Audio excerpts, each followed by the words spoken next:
नमस्कार मु Deepti दीप्तिस full lab को आपण मानक बहुत बहुत स्वागत। आज आम श्री जगन्नाथंकर दीटा महाप्रसाद बनैबा जोटा 56 भोगरे भोग लगा जाए। तो ठाकुरंकर जो महाप्रसाद बना जाए तार बनैबार शैली संपूर्ण अलग आउ तार जो स्वाद ना आम चाहिए आनी पारिबानी किंतु चेष्टा करबा से प्रोसेस रे आम घरे केमती बनैबा। तो आज आम बनैबा मीठा कानिका सहित बाड़िया डालमा।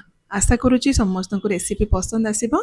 स्किप करंतुनी पूरा वीडियो को देखंतु। रेसिपी पसंद आसिले वीडियो को लाइक और शेयर कर दियंतु। तो फर्स्ट आम बाड़िया डालमा बनैबा।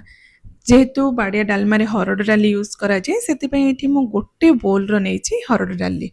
आपन को जेतिके परिमाण रे बनैबार अछि से हिसाब रे डाली रो क्वांटिटी आपन नै परिबे। तो डाली को ना फर्स्ट आम भल भाव एमती पानी देकी 3-4 थर रगड़ी की धोईदबा। जो धला पानीटा बाहर ताको आम बाहर करदबा। आउ भल पानी से किछि देकी मिनिमम आप 15-20 मिनिट बतरे देवे। जेहेतु प्रेशर कुकर आम यूज करबानी डाली बहुत जल्दी सिझीबा एठी किछि समय आपण जदि डाली को बतरे देवे डाली बहुत जल्दी आपनकर सिझी जिवो। तो डाली को एठी मु धोई कि नै आछि भल पानी किछि आम देदबा। तापरे मिनिमम 15 मिनिट पय आम एटा को साइड रखिदबा। आ तापर एठी देखंतु डालमा पई जहाँ सब परिबा दरकार मु एठी आपनको देखै दउची। सब परिबा एमती यूज हुएनी। एठी गोटे बोल मु कखारु नेछि काटिकी आ कखारु काटिला बेले ना तार चोपा आपण बाहर करिबेनी एमती चोपा सहित एठी काटिकी यूज करा जाय। तापरे कंचा अमृतभंडा झुडंग एठी पोटळ किछि मु नेछि ता सहित सारू आ देसी आलू बा खंबा आलू आ ता सहित दीटा कंचा कदळी भी मु नेछि काटिकी टिके बड़ बड़ खंड करके काटिबे आ एमती पानी रे पके देछि नहले कदळी हमर कळा हे जिवो। तो जहाँ भी परिबा मो पाखरे थिला मु सेया यूज करिछि। या व्यतीत आपण कांकड़ मूला कंदमूल ए सब भी यूज करि पारिबे। कह जाए महाप्रभु पाखरे ना विदेशी परिबा यूज हुएनी जेमती कि हला टमाटो और बीन्स ए सब यूज करा जाएनी। तो एबे आमे एमती गोटे बड़ जगार पानी किछि गरम करबा। एमती तो ठाकुरंक पाखरे जो भोग बा महाप्रसाद बना जाए माटी हांडी रे बना जाए आ ऊपर को ऊपर रखी केमती बना जाए। जेहेतु आमे घरे बनाऊचे जेकोसी जगार आपण बनै पारिबे। तो पानी से जगार मु पाखापाखि 1.5 लिटर गरम कर देथिली। पानी गरम हो सारा पर जो डाली आमे बतरे के रखिथिले ताकू सेथरे ऐड कर देबा आउ डाली रो परिमाण देखि के आपण हळदी गुंड दे देबे। तो एबे ना एटा को टिक्के आमे फुटीबा पई छाडी देबा। तो जो जगन्नाथंकर महाप्रसाद बना जाए ना कौनसी डंकी बा पातिया ताको एपट सेपट करके चला जाएनी। जदि आपण चाहिए एमती ताको टिके जो जगह बनाउछंती एमती टिके सेक करि परिबे। नले जदि चाहिए आपण एमती पातिया जेहेतु आमे घरे बनाउछे डंकी पातिया आपण यूज करि परिबे। तो डालीटा टिके एठी एमती फुटी सारला परे सेथिरे आमे गोटे रो 2टा तेजपत्र ऐड करबा। ता सहित सब परिबा जो आमे काटी के रखिथिले सब परिबा को एका संगे एथिरे मिक्स करबा। आ एठी गोटे कथा आपण ध्यान रखिबे परिबा काटिला बेले एमती बड़ बड़ खंड रखिकी काटिबे छोट छोट काटिबेनी। जेहेतु डाली सिझीबा पई टिके टाइम लागिबो प्रेशर कुकर आमे यूज करनांती सेति पई परिबा सहित एका संगे आमे डाली सिझौछे परिबा को आपण टिके बड़ बड़ खंड रखिकी काटिबे। तापरे स्वाद हिसाब रे डाली आ परिवार परिमाण देखिके आपण लूण ऐड करदेबे। गोटे थर एमती एपट सेपट करिकी ताकू कवर कर देबा 15-20 मिनिट पई मीडियम फ्लेम रे एठी सिझेबा। तो पाखापाखि 20 मिनिट पर ये देखु डाली आउ परिबा पूरा बढ़िया से आमर सिझी जाइए। चेक करेंगे डाली जदि खोली नथिबो भल भाव कि परिबा कोनोसी परिबा सिझी नथिबो ताले आउ किछि समय आपण ताको कवर करके कुक करि परिबे। एठी डाली आउ परिबा पूरा बढ़िया से आमर सिझी जाइए। तो एबे आउ एटाको बेसी कुक करबा दरकार नाही। आउ नॉर्मल डाली अपेक्षा ना बा नॉर्मल डालमा अपेक्षा बाड़िया डालमाटा टिके बहलिया रुहे सेति पई एठी बेसी पानी आमे ऐड करबानी। जेतिकी डाली आउ परिबा सिझीबा पई पानी दरकार पडुची आपण सेतिकी पानी यूज करिवे। तो एबे आमे गोटे बड़ चम्मच अदा छेचा गोटे रु 1.5 चम्मच गोलमरच गुंड ता सहित फ्रेश नडिया कोरा जेतिकी आपनको पसंद से हिसाब रे ऐड करिवे।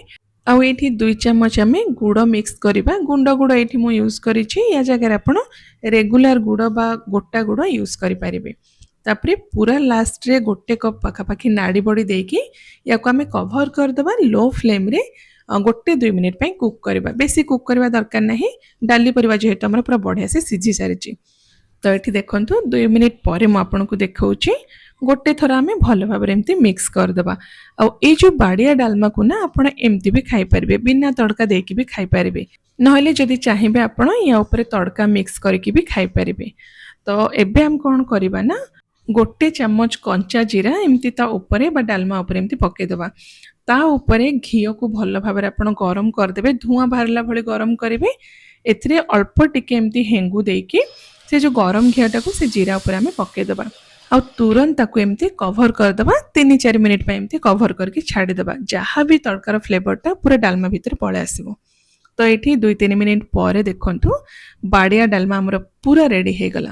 ଏଇଟାକୁ ଆପଣ ଠାକୁରଙ୍କ ପାଖରେ ଭୋଗ ବି ଲଗାଇ ପାରିବେ, ନହେଲେ ଯେକୌଣସି ଅଲଗା ଦିନମାନଙ୍କରେ ବି ଆପଣ ଅରୁଆ ଭାତ ସହିତ ଖାଇପାରିବେ ବା ମିଠା ଅନ୍ନ ସହିତ ଖାଇପାରିବେ, ବହୁତ ବଢ଼ିଆ ଲାଗିବ। କିନ୍ତୁ ୟା ସହିତ ଆଜି ଆମେ ମିଠା କାନିକା ଯେହେତୁ ବନେଇବା, ତାର ପ୍ରିପାରେସନ୍ କରିଦେବା।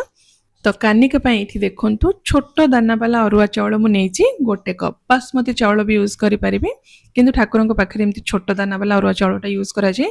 ତ ଏଇ ଯେଉଁ ଚାଉଳଟାକୁ ପାଣି ଦେଇକି ଆମେ ଭଲ ଭାବରେ 3-4 ଥର ଧୋଇଦେବା। 3-4 ଥର ପାଣି ଚେଞ୍ଜ କରିଦେବେ, ଆଉ ଚାଉଳଟାକୁ ଏମିତି ରଗଡ଼ିକି ଧୋଇଦେବେ। ଆଉ ଧୋଇ ସାରିଲା ପରେ ଅପରିଷ୍କାର ପାଣିଟାକୁ ଆପଣ ବାହାର କରିଦେବେ। ଏଠି ଦେଖନ୍ତୁ ଧୋଇ ସାରିଲା ପରେ ଚାଉଳ ମୁଁ ନେଇ ଆସିଛି। ତ ଏଥିରେ ପାଣି ଦେବା ବିଲକୁଲ ବି ଦରକାର ନାହିଁ, ଏମିତି ଆପଣ ସାଇଡ଼ରେ ରଖିଦେବେ। ନେକ୍ସଟ ଦେଖନ୍ତୁ ଆଉ ଗୋଟେ ଜାଗାରେ ମୁଁ 2 ଚାମଚ ନେଇଛି ଗୋଟା ମୁଗ, ତା ସହିତ 2 ଚାମଚ ଆମେ ନେଇଯିବା ବୁଟ ଡାଲି।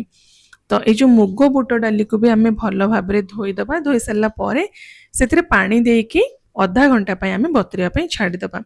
ତ ଏଇଠି ମୁଁ ବୁଟ ଡାଲି ଆଉ ମୁଗକୁ ଅଧା ଘଣ୍ଟା ଆଗରୁ ବତୁରେଇକି ରଖିଥିଲି। ହାଲକା ଆମର ଯେଉଁ ମୁଗ ଆଉ ବୁଟ ଡାଲିଟା ବତୁରେଇକି ଅଛି, ଏବେ ଏଇଟାକୁ ସାଇଡ଼ରେ ରଖିଦେବା। ଆଉ ଗୋଟେ ମସଲା ବନେଇବା ଯେଉଁଟା ଏ ଯେଉଁ ମିଠା କାନିକାରେ ୟୁଜ୍ କରିବା। ତ ସେଥିପାଇଁ ଦେଖନ୍ତୁ 2ଟା ମୁଁ ନେଇଛି ବଡ଼ ଅଳେଇଚ, ତାର ମଞ୍ଜିକୁ ଆମେ ୟୁଜ୍ କରିବା। ତା ସହିତ ଲବଙ୍ଗ 4ରୁ 5ଟା ଏଥିରେ ଆଡ଼୍ କରିବା। ଆଉ କଞ୍ଚା ଜିରା ନେବା ଏଇଠି 1 ଚାମଚ, ତା ସହିତ 12ରୁ 15ଟା ନେବା ଗୋଲମରିଚ।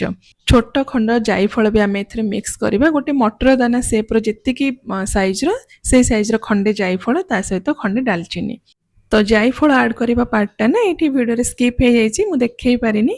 କିନ୍ତୁ ସବୁ ଜିନିଷକୁ ଏମିତି ଗୋଟେ ହେମଦସ୍ତାରେ ଦେଇକି ଭଲ ଭାବରେ ଗୁଣ୍ଡ କରିଦେବା। ଗ୍ରାଇଣ୍ଡର ଜାର୍ ବା କୌଣସି ଇଲେକ୍ଟ୍ରୋନିକ୍ସ ଜିନିଷ ମହାପ୍ରସାଦ ବନେଇଲା ବେଳେ ୟୁଜ୍ କରାଯାଏନି।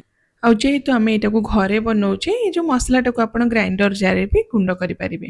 ତ ନେକ୍ସଟ ଆମେ କ'ଣ କରିବେ ନା ଗୋଟେ କଡ଼େଇରେ ଯେତିକି ଆପଣ ଚାଉଳ ନେଇଥିବେ ତାର 3 ଗୁଣ ଆପଣ ପାଣି ନେଇଯିବେ। 1 କପ୍ ମୁଁ ଏଇଠି ଚାଉଳ ନେଇଥିଲି, 3 କପ୍ ଆମେ ପାଣି ଦେଇଦେବା। ପାଣି ଟିକେ ଏମିତି ଗରମ ହେଇସାରିଲା ପରେ ସେଥିରେ 1 ଚାମଚ ଆମେ ଘିଅ ଦେଇକି ଭଲ ଭାବରେ ଗୋଳେଇଦେବା। ତାପରେ ଯେଉଁ ଚାଉଳ ଧୋଇକି ରଖିଥିଲେ ତା ସହିତ ଗୋଟା ମୁଗ ଆଉ ବୁଟ ଡାଲି ଯେଉଁ ବତୁରେଇକି ରଖିଥିଲେ, ସବୁ ଜିନିଷକୁ ଆମେ ଏକା ସାଙ୍ଗରେ ଏଥିରେ ମିକ୍ସ କରିଦେବା। ବୁଟ ଡାଲି ଆଉ ଗୋଟା ମୁଗ ଯେହେତୁ ଟିକେ ସିଝିବା ପାଇଁ ଟାଇମ୍ ଲାଗିବ, ଟିକେ ଆଗରୁ ଆପଣ ତାକୁ ବତୁରେଇକି ରଖିଦେଲେ ଚାଉଳ ସହିତ ପୁରା ବଢ଼ିଆ ସେଇଟା ସିଝିଯିବ। ତ ୟା ପରେ ଆମେ ଏଥିରେ 1 ତେଜପତ୍ର, ତା ସହିତ ସ୍ୱାଦ ହିସାବରେ ଲୁଣ, ଅଳ୍ପ ଲୁଣ ଆଡ଼୍ କରିବେ ଯେହେତୁ ଏଇଟା ମିଠା କାନିକା ଆମେ ବନାଉଛେ। ଅଳ୍ପ ଟିକେ ଲୁଣ ଆଡ଼୍ କଲେ ତାର ଟେଷ୍ଟଟା ବହୁତ ବଢ଼ିଆ ଆସିବ। ତ ଲୁଣ ଦେଇ ସାରିଲା ପରେ ତାକୁ ଏମିତି କଭର କରିକି 5ରୁ 7 ମିନିଟ୍ ପାଇଁ ଏଇଠି ମିଡ଼ିୟମ୍ ଫ୍ଲେମ୍ରେ କୁକ୍ କରିବା। ଆଉ 5-7 ମିନିଟ୍ ପରେ ଆପଣ ଦେଖିବେ, ଚେକ୍ କରିବେ ଚାଉଳ ଆପଣଙ୍କର ଅଲମୋଷ୍ଟ ସିଝି ଯାଇଥିବ। 80% ପାଖାପାଖି ଆପଣଙ୍କର ଚାଉଳ ସିଝି ଯାଇଥିବ। ଆଉ ଯେଉଁ ବୁଟ ଡାଲି ଗୋଟା ମୁଗ ବି ସେମିତି 80% ପାଖାପାଖି ସିଝି ଯାଇଥିବ। ତ ଏଇଠି ଆପଣ ନୋଟିସ୍ କରିପାରୁଥିବେ ଅଳ୍ପ ପାଣି ବି ଅଛି ଏଥିରେ। ତ ଏଇ ଷ୍ଟେଜ୍ରେ ଆମେ ଆଡ଼୍ କରିବା ଗୁଡ଼। ଗୁଣ୍ଡ ଗୁଡ଼ ମୁଁ ଏଇଠି 1 କପ୍ ପାଖାପାଖି ନେଇଛି। ଆପଣ ଆପଣଙ୍କ ସ୍ୱାଦ ହିସାବରେ କେତେ ମିଠା ପସନ୍ଦ ସେଇ ହିସାବରେ ଗୁଡ଼ ଆଡ଼୍ କରିବେ। ତା ସହିତ ଯେଉଁ ଗୁଣ୍ଡ ମସଲା ଆମେ ବନେଇଥିଲେ ସେଇଥିରୁ 2 ଚାମଚ ଆମେ ଏଥିରେ ମିକ୍ସ କରିବା। ତ ୟା ପରେ ଆମେ ଏଥିରେ ମିକ୍ସ କରିବା 2 ବଡ଼ ଚାମଚ କିସମିସ୍। ଅଲଗା କୌଣସି ଡ୍ରାଏ ଫ୍ରୁଟ୍ସ ୟୁଜ୍ ହୁଏନି, ଯେମିତି କାଜୁ, ପିସ୍ତା ଏସବୁ ୟୁଜ୍ କରାଯାଏନି। କିସମିସ୍ ହିଁ ଖାଲି ମିକ୍ସ କରାଯାଏ, ସେଇଟା ପୁଣି କଞ୍ଚା, ନ ଭାଜିକି ଆପଣ ଏଥିରେ ମିକ୍ସ କରିବେ। ଆଉ ଏଇଠି ଆଉଥରେ ମୁଁ ଆପଣଙ୍କୁ ଜଣାଇ ଦେଉଛି, ମହାପ୍ରସାଦ ବନାଇଲା ବେଳେ ଏମିତି ଚଲା ଯାଏନି, କୌଣସି ପାତିଆ ବା ଡଙ୍କି ଚାମଚ ୟୁଜ୍ କରାଯାଏନି। ଯେହେତୁ ଆମେ ଘରେ ବନାଉଛେ, 1 ଥର ଏମିତି ଭଲ ଭାବରେ ମିକ୍ସ କରିକି କଭର କରିଦେବା। 1-2 ମିନିଟ୍ ପାଇଁ ଲୋ ଫ୍ଲେମ୍ରେ ଏଇଠି କୁକ୍ କରିବା। ଆଉ 1-2 ମିନିଟ୍ ପରେ ଆପଣ ଦେଖିବେ ଯାହା ବି ସିଝିବା ପାଇଁ ବାକି ଥିଲା ଆମର ଚାଉଳ ଡାଲି ପୁରା ବଢ଼ିଆ ସେ ସିଝି ଯାଇଥିବ। ତ ଏଇ ଷ୍ଟେଜ୍ରେ ଗ୍ୟାସ୍ର ଫ୍ଲେମ୍କୁ ଆପଣ ବନ୍ଦ କରିଦେବେ। ଏଗେନ୍ ଆମେ ଏଇଟାକୁ କଭର କରିକି 2-3 ମିନିଟ୍ ପାଇଁ ଛାଡ଼ିଦେବା। ସେତିକି ଟାଇମ୍ ଭିତରେ ଚାଉଳ ଆପଣଙ୍କର ପୁରା ବଢ଼ିଆ ସେ ସେଟ୍ ହେଇକି ଗୋଟା ଗୋଟା ହେଇଯିବ। ଆଉ 2-3 ମିନିଟ୍ ପରେ ସେଥିରେ ଆମେ 1 ବଡ଼ ଚାମଚ ଘିଅ ଦେଇକି ଭଲ ଭାବରେ ତାକୁ ଗୋଳେଇ ଦେବା। ତାପରେ ଆପଣ ଏଇଟାକୁ ଭୋଗ ଲଗାଇ ପାରିବେ। ତ ଆମର ବାଡ଼ିଆ ଡାଲମା ଆଗରୁ ରେଡ଼ି ହେଇଯାଇଥିଲା, ଏଇଠି ମିଠା କାନିକା ଏବେ ପୁରା ବଢ଼ିଆ ସେ ରେଡ଼ି ହେଇଯାଇଛି। ଏଇଟାକୁ ଆପଣ ଭୋଗ ଲଗାଇ ପାରିବେ ଠାକୁରଙ୍କ ପାଖରେ। ତ ଆଗରୁ ବି ମୁଁ କହିଛି, ମହାପ୍ରଭୁଙ୍କର ଯେଉଁ ମହାପ୍ରସାଦ ବା 56 ଭୋଗ ଯେତେ ଚେଷ୍ଟା କଲେ ବି ତାର ଯେଉଁ ଟେଷ୍ଟ ଆଉ ବାସ୍ନା ଆମେ ଘରେ ବିଲକୁଲ ବି ଆଣିପାରିବାନି। କିନ୍ତୁ ସେଇ ପ୍ରୋସେସ୍ରେ ଆମେ ଘରେ ବନେଇ ପାରିବା, ଚେଷ୍ଟା କରିବା ସେଇ ପ୍ରୋସେସ୍ରେ ବନେଇବା ପାଇଁ। ତ ଏଇଠି ବି ମୁଁ ସେମିତି ଗୋଟେ ଛୋଟ ଚେଷ୍ଟା କରିଛି। ସେମିତି ଆମକୁ ସବୁ ନୀତି ନିୟମ ବି ଜଣା ନାହିଁ, ଯାହା ବି ମୁଁ ଜାଣିଥିଲି ଆପଣଙ୍କ ସହିତ ସେୟାର କରିଛି। ଆଶା କରୁଛି ଆପଣ ସମସ୍ତଙ୍କୁ ପସନ୍ଦ ଆସିଥିବ। ତ ମୁଁ ଆଉ ଥରେ ଆପଣମାନଙ୍କ ପାଇଁ ଗୋଟେ ବହୁତ ହି ବଢ଼ିଆ ନୂଆ ରେସିପି ନେଇକି ଆସିବି। Till then take care and bye bye.